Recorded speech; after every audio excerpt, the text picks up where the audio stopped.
Sejam bem-vindos ao episódio de hoje, onde exploramos emoções, relacionamentos e os desafios do nosso mundo interior. Eu sou Theo Rocha e serei seu anfitrião. Hoje vamos falar sobre Fique Irreconhecível em uma Semana, um tema que impacta profundamente a forma como nos conectamos conosco e com os outros. Nossa convidada especial é Souanahy D'Amico, psiquiatra, psicoterapeuta e escritora dedicada ao estudo das emoções humanas e da inteligência emocional. Com décadas de experiência clínica e pesquisa, ela desenvolveu uma compreensão profunda dos relacionamentos, da dinâmica familiar e da cura emocional. Neste episódio, ela compartilhará insights valiosos para nos ajudar a entender melhor nossos sentimentos e construir uma vida emocional mais equilibrada. Sejam bem-vindos à conversa com Souanahy D'Amico. O seu cérebro está sendo sequestrado neste exato momento. E você nem sabe disso.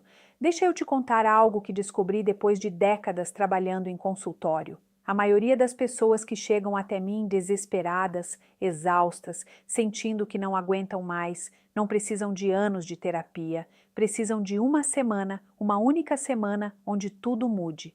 Eu sei que parece impossível, sei que você provavelmente está pensando, mais uma especialista vendendo soluções mágicas. Mas fica comigo, porque o que vou compartilhar com você hoje não é mágica, é neurociência aplicada. E funciona mesmo quando você não acredita que vai funcionar.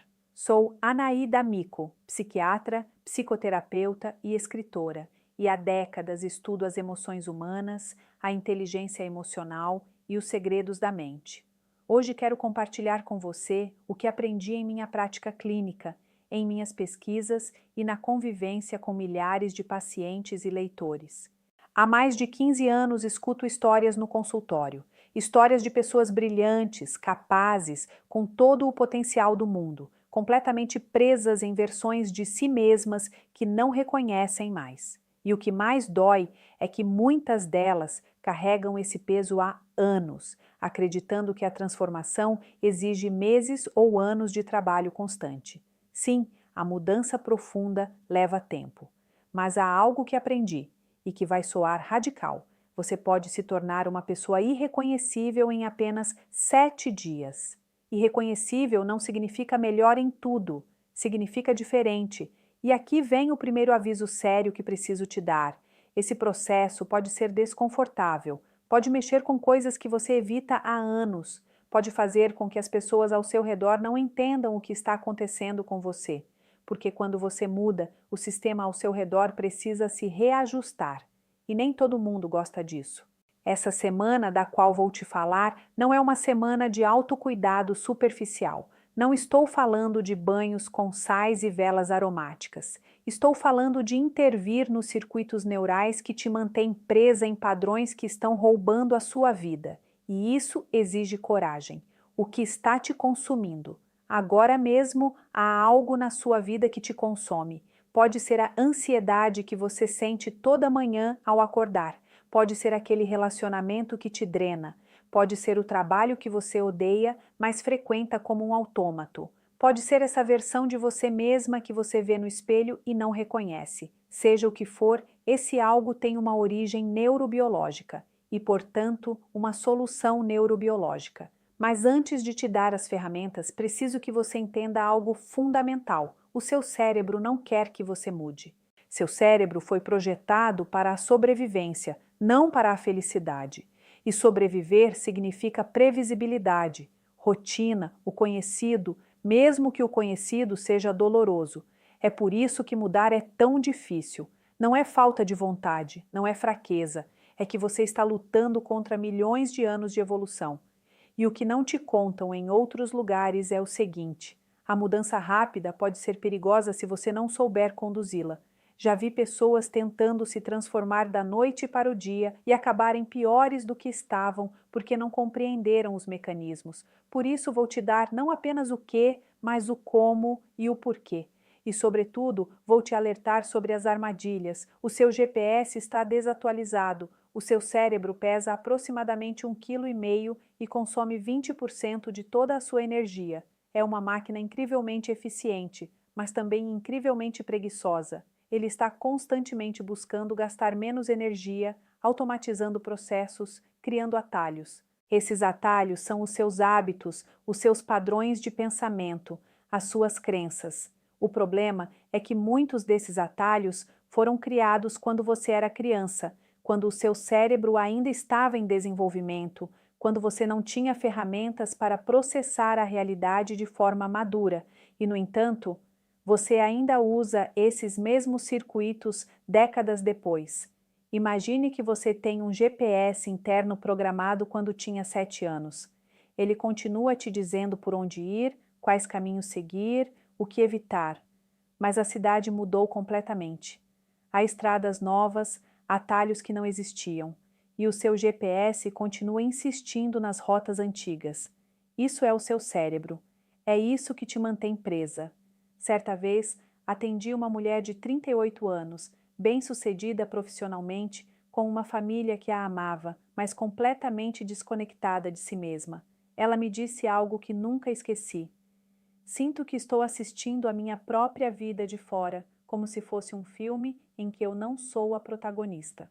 Quando começamos a explorar juntas, percebemos que o cérebro dela havia criado esse mecanismo de dissociação na adolescência para sobreviver a um ambiente familiar muito exigente. O problema é que esse mecanismo continuava ativo 20 anos depois, em um contexto completamente diferente. E aqui está o que é fascinante e, ao mesmo tempo, aterrorizante. O seu cérebro não sabe a diferença entre passado e presente quando é ativado emocionalmente. É por isso que você pode ter 30, 40, 50 anos e continuar reagindo como uma criança de 6 quando alguém te critica ou rejeita. Não é imaturidade, é neurobiologia. Mas aqui vem a boa notícia.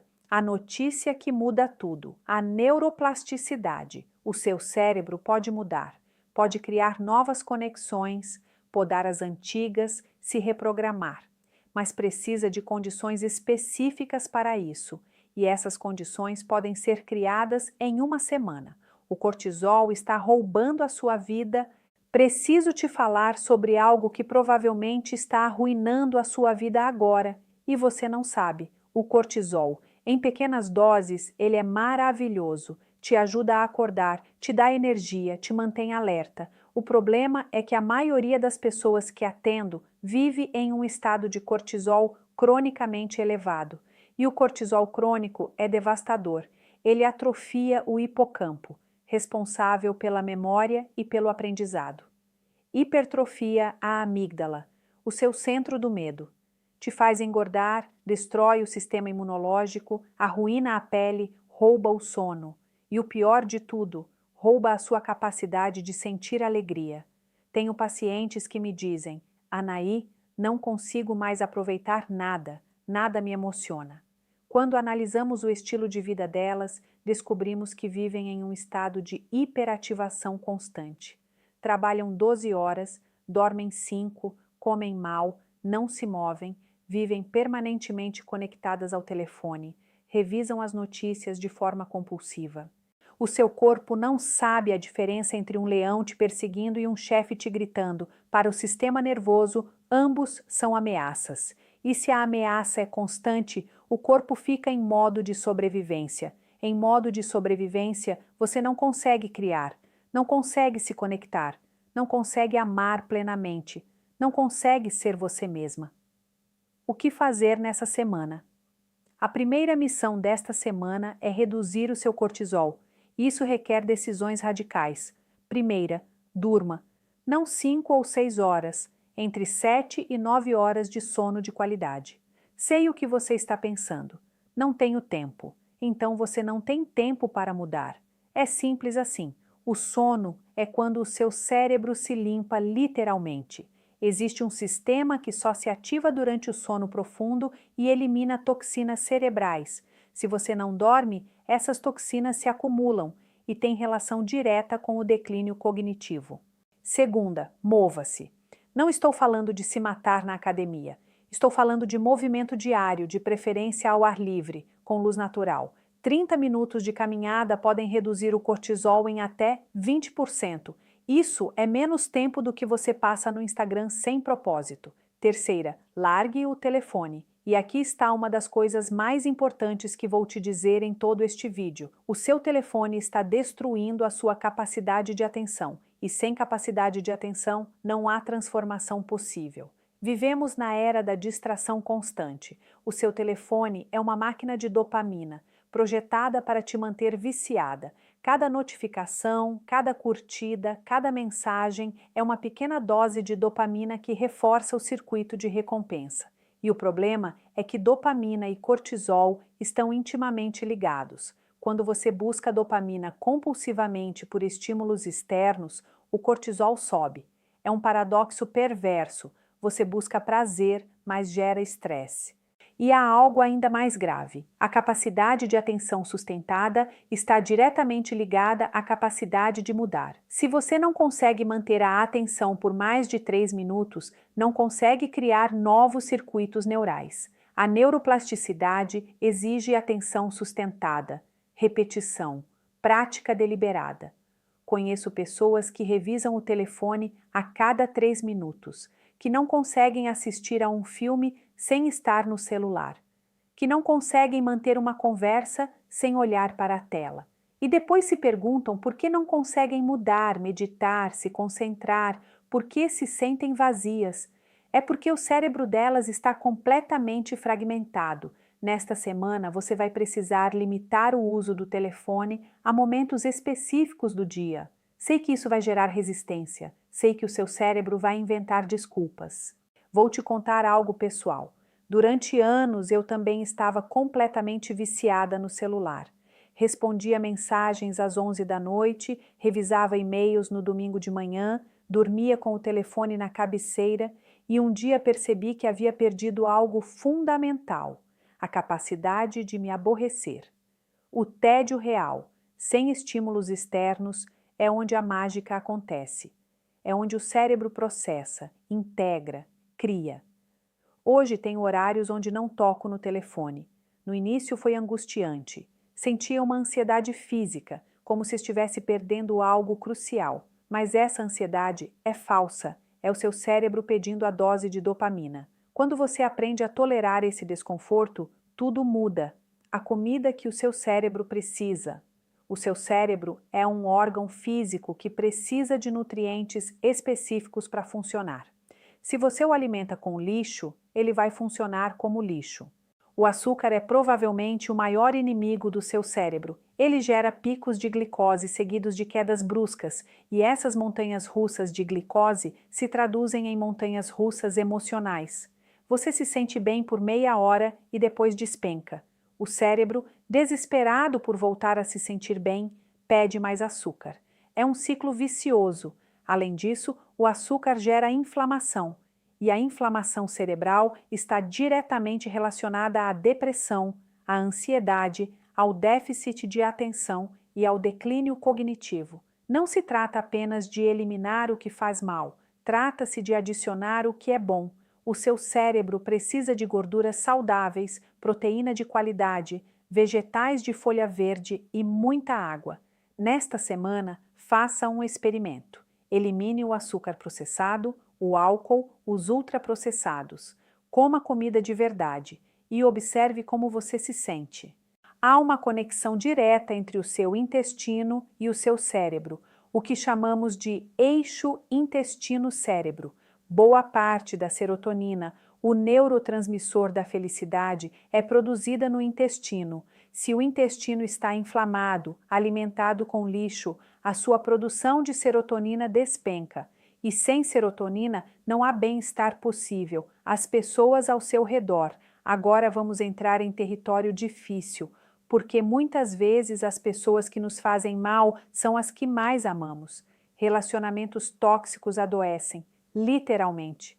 Estar com alguém que te critica constantemente, te invalida, te faz sentir pequena, te manipula, isso ativa o seu sistema de estresse da mesma forma que um trauma físico. E o pior é que muitas vezes essas relações são sutis. Não há gritos nem violência física, mas há um gotejamento constante de comentários que ferem, desvalorizações disfarçadas de brincadeira, manipulação emocional, culpabilização. Atendi certa vez um paciente completamente exausto. Me contava que a parceira o criticava em tudo, como se vestia, como falava suas decisões, mas sempre com um sorriso, sempre terminando com "é pelo seu bem". E ele tinha começado a acreditar que o problema era dele, que era sensível demais, que precisava mudar. Até que um dia percebeu que havia deixado de ser ele mesmo, havia se tornado uma versão diluída, assustada, constantemente em alerta de si próprio. Nesta semana, você vai precisar fazer algo muito corajoso: identificar quem te soma e quem te subtrai, e estabelecer limites. Estabelecer limites não é egoísmo, é sobrevivência emocional. Um limite pode ser tão simples quanto: não vou permitir que você fale comigo nesse tom. Você não precisa ser agressiva, não precisa romper relações necessariamente, mas precisa parar de permitir que te tratem de formas que te machucam. Quando você estabelece limites saudáveis, as pessoas que te amam de verdade os respeitam, mesmo que precisem de um tempo para se ajustar. As pessoas tóxicas, por outro lado, se irritam, manipulam, tentam romper esses limites, e isso te diz tudo o que você precisa saber: a necessidade de estar só. Preciso fazer uma pausa para falar de algo completamente contraintuitivo na nossa sociedade hiperconectada: a necessidade de estar sozinha. Não estou falando de isolamento, estou falando de solidão escolhida, consciente, nutritiva. Vivemos em uma cultura que demonizou a solidão. Estar só é percebido como algo triste, como um fracasso social. E por isso muitas pessoas preenchem cada momento livre com atividade, barulho, pessoas, qualquer coisa que as afaste de ficarem a sós com seus próprios pensamentos. Mas é na solidão que você se encontra, é onde processa as suas emoções, é onde escuta a sua voz interior, silenciada por anos de ruído externo. É onde realmente você pode perguntar: o que eu quero, o que eu sinto, quem sou eu quando não estou representando um papel para os outros? Nesta semana, reserve momentos de solidão real, não solidão com o telefone na mão, não solidão com a Netflix ao fundo. Silêncio, onde não há nada além de você e seus pensamentos. Vai ser desconfortável. Emoções que você evitava vão surgir, pensamentos que você enterrou vão aparecer. Haverá momentos de ansiedade, tédio, inquietação. Deixe-os estar, observe-os, porque essas emoções contêm informações cruciais sobre você mesma. São sinais que o seu corpo e a sua mente têm tentado te enviar e que você tem ignorado. O diálogo interno, a voz que existe na sua cabeça, a que comenta tudo o que você faz, tudo o que sente, tudo o que é, tem um poder imenso sobre a sua vida. E na maioria dos casos, essa voz é cruel. Pense em como você fala consigo mesma quando comete um erro. Provavelmente diz coisas que jamais diria a uma amiga.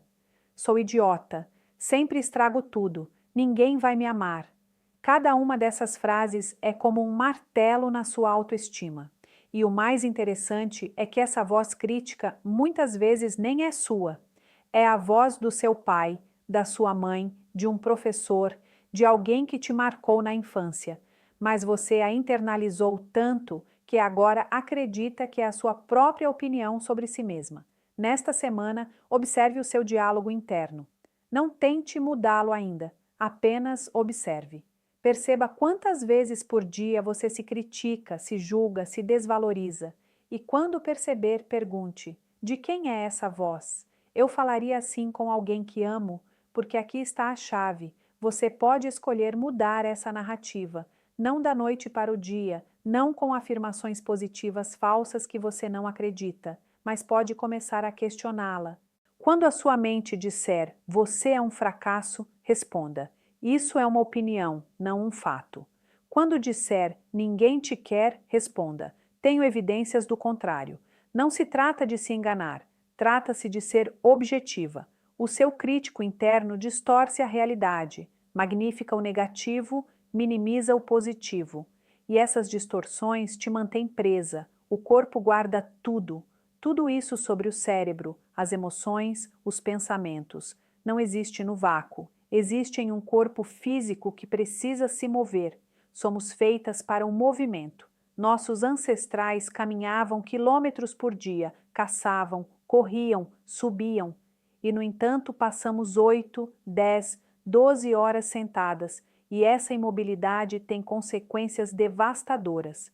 O exercício físico é provavelmente o antidepressivo mais eficaz que existe. Em décadas de prática clínica, observei repetidamente que o exercício regular pode ser tão eficaz quanto a medicação em casos de depressão leve a moderada, porque ele libera endorfinas, aumenta fatores de crescimento neural, reduz o cortisol, melhora o sono e aumenta a energia. Mas aqui está a armadilha. Quando você está deprimida, ansiosa ou exausta, a última coisa que quer é se mover. O seu corpo está em modo de economia de energia, e se você ceder, o ciclo se aprofunda. Mova-se especialmente quando menos quiser. Não estou pedindo uma maratona, estou pedindo 15 minutos de caminhada, subir escadas, dançar no seu quarto, fazer alongamentos, qualquer coisa que tire o seu corpo do modo sedentário. E entenda, não se trata de punir o seu corpo, mas de honrá-lo. Quando você faz exercício com essa intenção, tudo muda. Deixa de ser uma obrigação e passa a ser um presente que você se dá. O jejum de estímulos. Nesta semana, dedique ao menos 1 hora por dia a um jejum completo de estímulos. Sem telefone, sem computador, sem televisão, sem música, sem leitura, sem conversas. Apenas você, em silêncio, de preferência em um espaço tranquilo. Essa hora vai ser desconfortável, o seu cérebro vai resistir, vai gerar ansiedade, inquietação, tédio, você vai sentir uma urgência quase física de fazer algo, de se distrair, de preencher o vazio. Não faça isso. Sente-se com esse desconforto, porque o que vai acontecer é que o seu sistema nervoso, finalmente liberado da necessidade de processar informação constantemente, vai começar a se regular. Vai começar a descarregar toda a atenção acumulada. E nesse espaço de silêncio e quietude vão começar a emergir coisas, emoções que você evitava, pensamentos que havia enterrado, percepções sobre a sua vida que você estava ignorando. Este é um dos exercícios mais poderosos que você pode fazer e também um dos mais difíceis, porque nos obriga a nos encarar sem distrações, sem escapes, sem máscaras. O perdão. Antes que você feche, antes que pense que há coisas imperdoáveis, escute até o fim.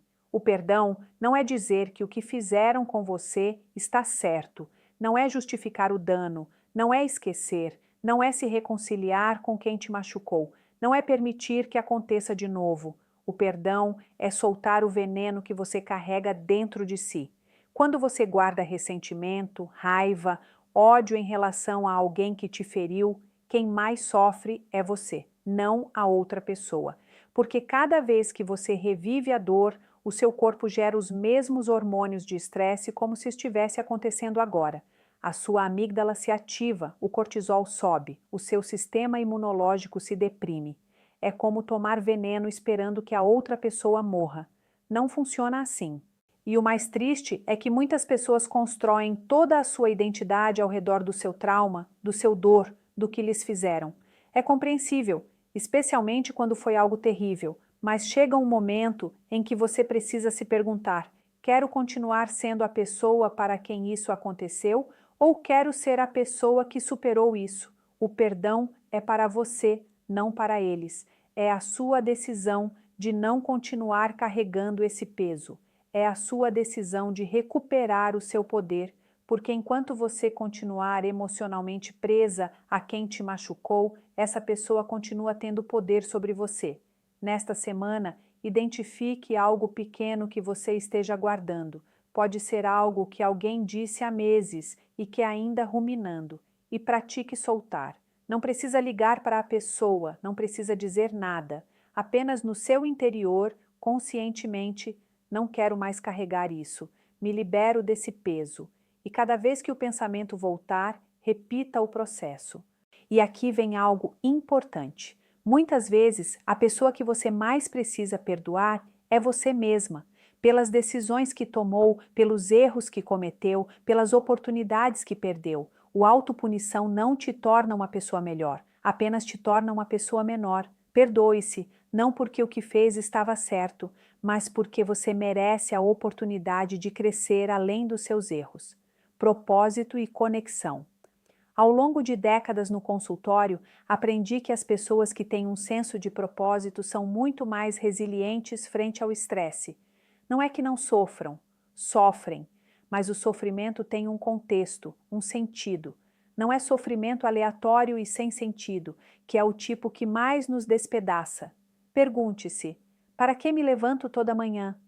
Se a resposta for para ir trabalhar, pagar as contas, porque é preciso continuar, você precisa aprofundar mais. Isso não é suficiente para te sustentar nos momentos difíceis. Pergunte-se: se você tivesse recursos ilimitados, o que faria com o seu tempo? O que te emociona? O que te faz sentir viva? Essas respostas contêm pistas sobre o seu propósito. E não estou dizendo que você deve largar tudo agora, mas pode começar a integrar elementos do seu propósito na vida atual em pequenos passos, e a conexão humana real, não seguidores nas redes, não contatos no LinkedIn, mas conexão genuína, vulnerável, profunda, é fundamental. Somos animais sociais. Estamos projetadas para viver em tribo, para estar em contato próximo com um grupo pequeno de pessoas que nos conhecem de verdade. Em estudos que acompanhei de perto, a solidão crônica mostra-se tão prejudicial à saúde quanto décadas de hábitos ruins. Ela aumenta o risco de doenças cardiovasculares, declínio cognitivo e depressão. Mas a conexão real exige vulnerabilidade. Se mostrar com os seus medos, as suas inseguranças, as suas imperfeições. E isso dá medo, porque quando você se mostra vulnerável, pode ser rejeitada, pode ser julgada, pode se machucar. Por isso, muitas pessoas têm centenas de conhecidos, mas nenhuma pessoa com quem possam ser completamente honestas. Nesta semana, dê um passo em direção à vulnerabilidade. Encontre alguém em quem confie minimamente e compartilhe algo real. Não precisa ser o seu trauma mais profundo. Pode ser simplesmente admitir que está passando por um momento difícil, que está com medo, que precisa de ajuda. Na maioria dos casos, quando você se permite ser vulnerável, dá permissão a outra pessoa para fazer o mesmo, e é nesse intercâmbio que a conexão real acontece. A escrita expressiva. Quero te dar uma ferramenta específica e incrivelmente poderosa. A escrita expressiva. Não estou falando de um diário bonito com frases inspiradoras. Estou falando de escrever de forma crua, honesta, sem filtros, sobre o que você está sentindo, pensando, vivendo. Em décadas de prática clínica, observei repetidamente o poder dessa ferramenta. Escrever sobre experiências emocionalmente difíceis durante 15 a 20 minutos por dia, por 4 dias consecutivos, produz efeitos profundos na saúde física e mental. Melhora da função imunológica, redução da pressão arterial, diminuição dos sintomas de ansiedade e depressão, melhora do desempenho cognitivo. E esses efeitos persistem meses depois. Por que funciona? Porque quando você escreve sobre algo que dói, está forçando o cérebro a organizar a experiência, a criar uma estrutura narrativa, a encontrar um sentido. E nesse processo de organização, a experiência perde parte da sua carga emocional. Muitas vezes, temos pensamentos e emoções que giram e giram na cabeça sem resolução. É como ter 20 abas abertas no navegador mental. Quando você os escreve, os retira da cabeça para o papel, e isso libera recursos cognitivos. Nesta semana, dedique 20 minutos por dia a escrever sem censura, sem se preocupar com gramática ou ortografia. Ninguém vai ler, apenas você e o papel. Escreva sobre o que dói, o que te assusta, o que te confunde, e depois, se quiser, rasgue ou queime. O objetivo não é conservar, é tirar para fora. Os primeiros dias podem fazer você se sentir pior. É normal, você está mexendo com coisas que havia enterrado, mas se continuar o processo, ao terceiro ou quarto dia algo muda. Você começa a ver padrões, a ter percepções, a entender coisas de forma diferente, e essa compreensão é libertadora.